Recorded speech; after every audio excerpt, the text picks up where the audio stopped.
Selamat siang, salam sejahtera bagi kita.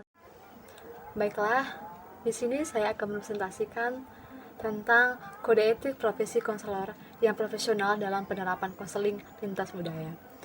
Baiklah, sebelum kita lanjut lagi tentang materi ini, lebih baik saya memperkenalkan diri saya terlebih dahulu. Oke, nama saya Kesha Melani Septina. Saya berasal dari STKIP PGRI Bandar Lampung, semester 6, jurusan bimbingan dan konseling, yang didosen ampunin oleh Ibu Sri Murni SPD MPD. Baiklah, kita langsung saja.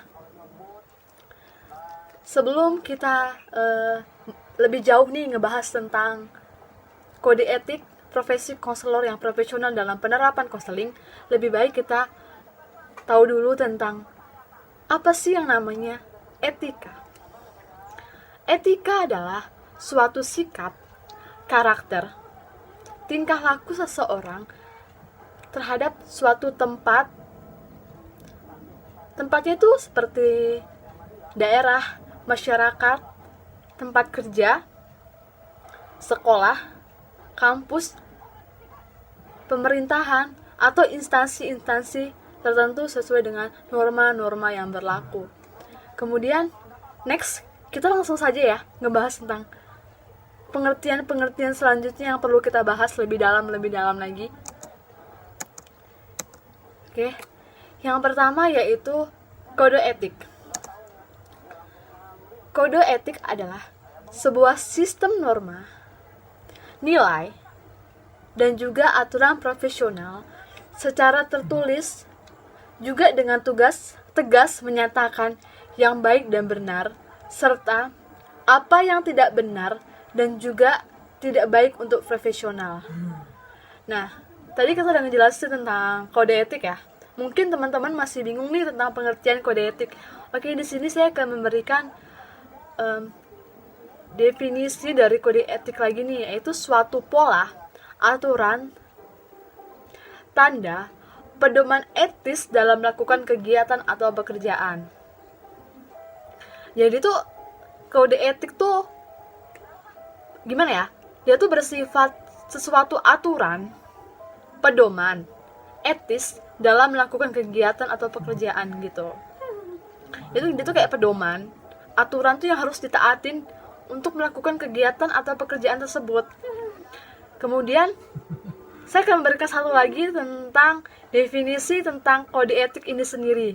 Nah, kode etik ini sendiri adalah suatu pola tertentu atau tata cara sebagai pedoman dalam berperilaku. Nah, jadi tuh saya simpulkan pengertian kode etik ini sendiri adalah suatu pola aturan, suatu pola pedoman, kegiatan atau pekerjaan yang harus kita lakukan di situ.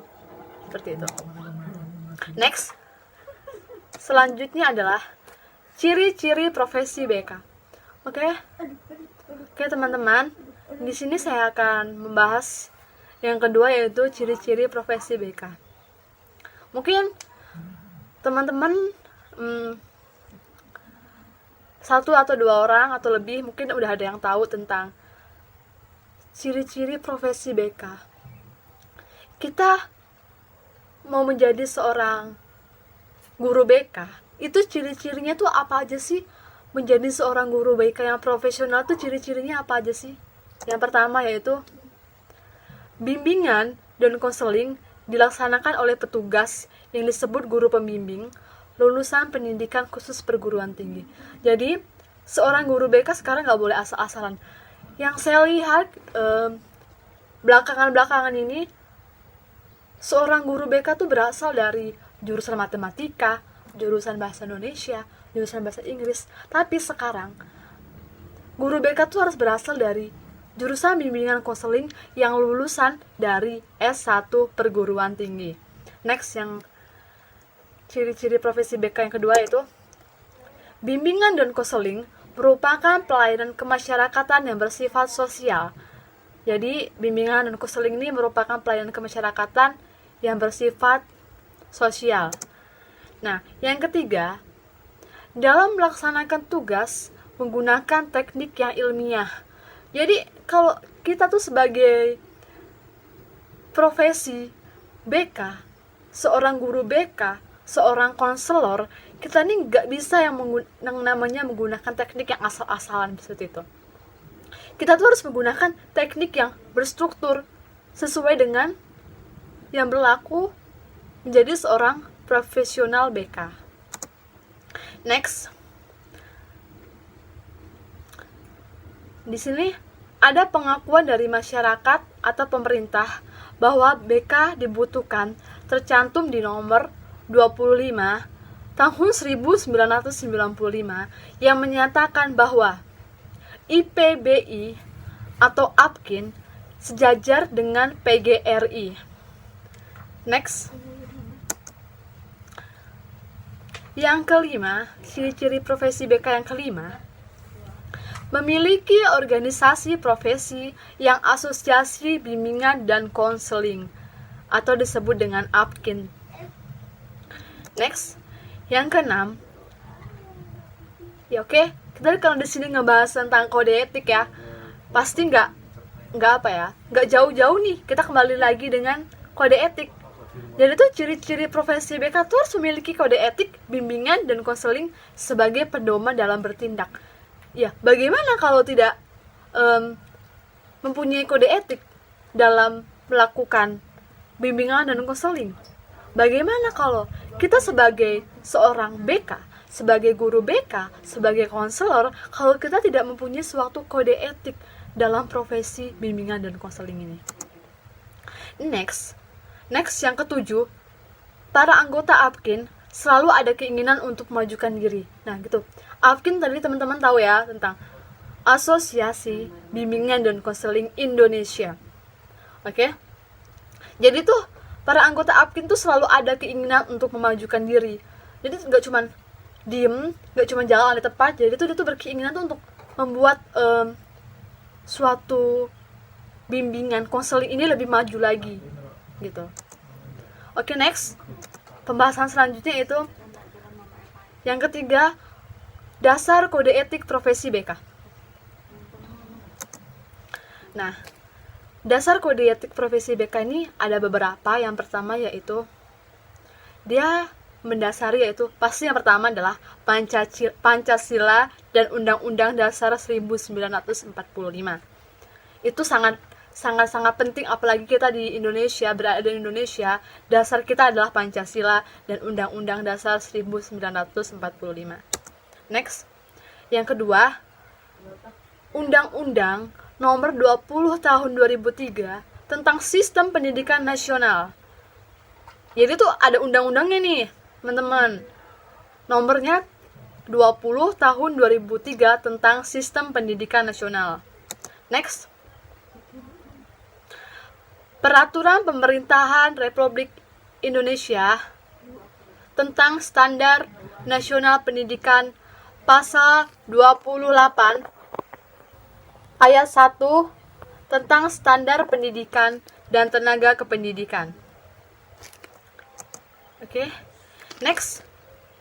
Yang keempat tentang dasar kode etik profesi BK ini yaitu Peraturan Menteri Pendidikan Nasional Republik Indonesia tahun 2008 nomor 27 tentang standar kualifikasi akademik dan kompetensi konselor.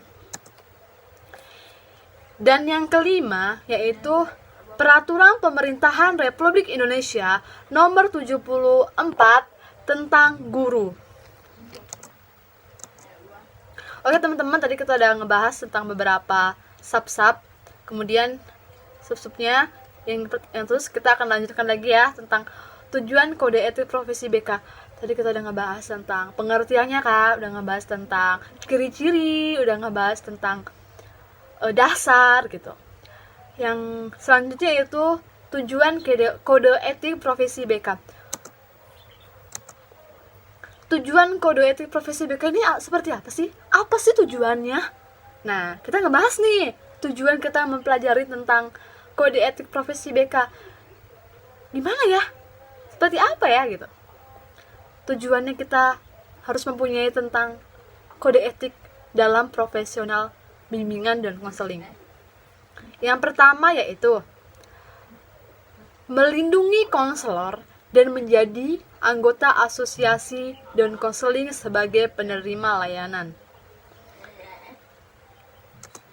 Yang kedua, mendukung misi Asosiasi Bimbingan dan Konseling Indonesia. Jadi dia tuh melindungi, mendukung. Yang selanjutnya itu kode etik merupakan prinsip-prinsip yang memberikan panduan penting yang etis sebagai konselor dalam memberikan layanan bimbingan dan konseling. Yang keempat, kode etik membantu konselor dalam membangun kegiatan layanan bimbingan konseling yang profesional. Jadi itu ada tujuannya, itu ada melindungi, mendukung. Dia itu merupakan prinsip-prinsip yang memberikan panduan, kode etik dalam membantu konselor dalam membangun kegiatan-kegiatan layanan gitu. Yang kelima nih, kode etik menjadi landasan dalam menghadapi dan menyelenggarakan atau menyelesaikan keluhan serta permasalahan yang datang dari anggota asosiasi bimbingan dan konseling. Oke, yang selanjutnya yaitu kualifikasi dan kegiatan konselor. Oke, yang pertama nih, kualifikasi konselor tuh dia tuh harus memiliki apa sih? Dia tuh harus seperti apa gitu. Yang pertama, dia tuh mempunyai nilai, sikap, keterampilan, pengetahuan dalam bidang-bidang profesi konselor atau profesi konseling. Yang kedua, dia tuh mempunyai pengakuan atas kewenangan sebagai konselor. Dia tuh diakuin atas kewenangannya sebagai seorang konselor atau seorang guru BK. Oke. Yang B itu kegiatan profesional konselor. Tadi kan A yang tentang kualifikasi, yang B adalah kegiatan profesional konselor. Oke. Kegiatan profesional konselor itu apa saja gitu. Yang pertama nih, agar dapat memahami orang lain dengan sebaik-baiknya, konselor harus terus-menerus berusaha menguasai dirinya. Ia harus mengerti kekurangan dan prasangka-prasangka pada dirinya sendiri yang dapat mempengaruhi hubungan dengan orang lain dan mengakibatkan rendahnya mutu layanan profesional dan merugikan klien. Jadi itu seorang konselor tuh harus membuat seseorang konseli itu tuh nyaman, membuat seseorang konseli itu tidak merasa direndahkan, membuat seorang konseli itu agar terbuka dengan konselor gitu. Seorang konselor tidak boleh yang namanya merugikan klien atau konseli. Dia harus bisa menjaga nama baik konseli, harus bisa menjaga kerahasiaan konseli. Oke. Yang B tentang kegiatan profesi konselor, profesional konselor ini, yang B yaitu dalam melakukan tugasnya, dalam membantu klien, konselor harus memperlihatkan sifat-sifat yang sabar, menepati janji, dapat dipercaya, tertib dan hormat. Oke, baik. Di sini hormat bukan dalam arti kita harus menghormati banget nih. Harus tunduk kepada konseli, harus tunduk kepada klien. Tidak seperti itu, teman-teman. Kita harus menghormati rahasia, menghormati sesuatu yang sudah konseli bicarakan kepada konselor. Next. Yang C, konselor harus memiliki rasa tanggung jawab terhadap saran ataupun peringatan khusus-khususnya dari rekan-rekan seprofesinya dalam hubungannya dengan pelaksanaan ketentuan-ketentuan profesional sebagaimana diatur dalam kode etik ini. Jadi konselor tuh nggak bisa yang namanya bodo amat, apa sih yang diomongin mereka gitu, nggak bisa. Seorang konselor tuh harus tetap menjadi seorang konselor yang berwibawa, yang dia tuh memiliki rasa tanggung jawab terhadap saran atau masukan yang diberikan oleh rekan-rekan seprofesinya gitu. Temennya menyampaikan A, temennya memberikan saran A, temennya memberikan nasihat A. Kalau memang itu baik buat kita ke depannya, kita lakukan, kita masukkan, masukan-masukan itu kita terima gitu. Selanjutnya yaitu yang D, dalam menjalankan tugas-tugasnya, konselor harus mengusahakan mutu kerja yang setinggi mungkin, harus tampil menggunakan teknik-teknik dan prosedur khusus yang dikembangkan atas kaidah-kaidah ilmiah. Oke, teman-teman,